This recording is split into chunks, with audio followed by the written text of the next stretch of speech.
kabajamtoota maamiltoota chaanaalii Abduu Deeyilii oduu ispoortii Simraangaa hanga xumuraatti na hordofaa naannoo affeerraa qeema.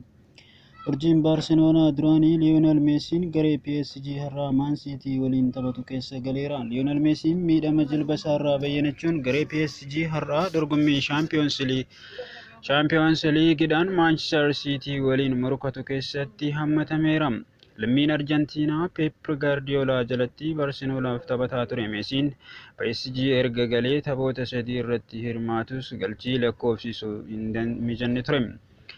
Karaa gaarii irra jira jedhe leenjisaan PSG Mauricio Pochettino ibsa miidiyaaleef kenneen. Meesiin taphataa kamiyyuu caalaa garee Pep Guardiolaan leenjisaa ture irratti galchii baay'ee lakkoofsiseera. Akkan yaadutti taphataa akka kanaa ofumaanuu ni dubbata. Waggoota 16 darbaniif taphataa akkasii arguun carroomudha jedhe Guardiolaan. Meesiin ilaalchisuun yaada miidiyaaf kenneen.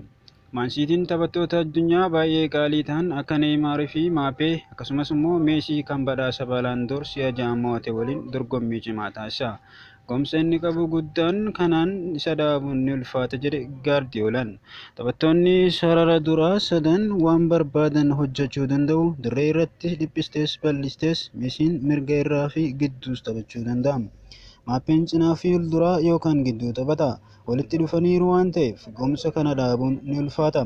Maansiitiin bara darbee walakkaa xumuraa irratti walii galan 4-1 PSG mo'atee darbe. Bara kana garuu dorgommii Chaampiyoons Liigii keessatti galchiiwwan 120 kan lakkoofsise Liyoonel Meesiin dorgommicha yeroo 4 ol kan mo'ate Sergio Ramos taphataa cimaa dorgommii Chaampiyoons Liigii bara darbee fi Carragher kan ta'e Gianluigi Donnarumma mallatteesseera. Kilabootni lameen erga bara 2000 keessa abbootii qabeenyaa Arabaan fudhatamanii milkaa'ina gaarii argamsiisaniiru. Maansiitiin Abu Dhabii United Group kan jedhamuun bara 2008 keessa bitame. PSG ammoo Qatar Sport Investment Group kan jedhamuun bara 2011 erga bitame haala gaarii irratti argamu. Wancaawwan PSG mo'ate 9 keessaa 7 fi kan Maansiitiin Premier League'n mo'ate 5 erga kaampaanootni kunneen bitamanii argaman. Sky Sport fi BBC Sport odeeffanneeti.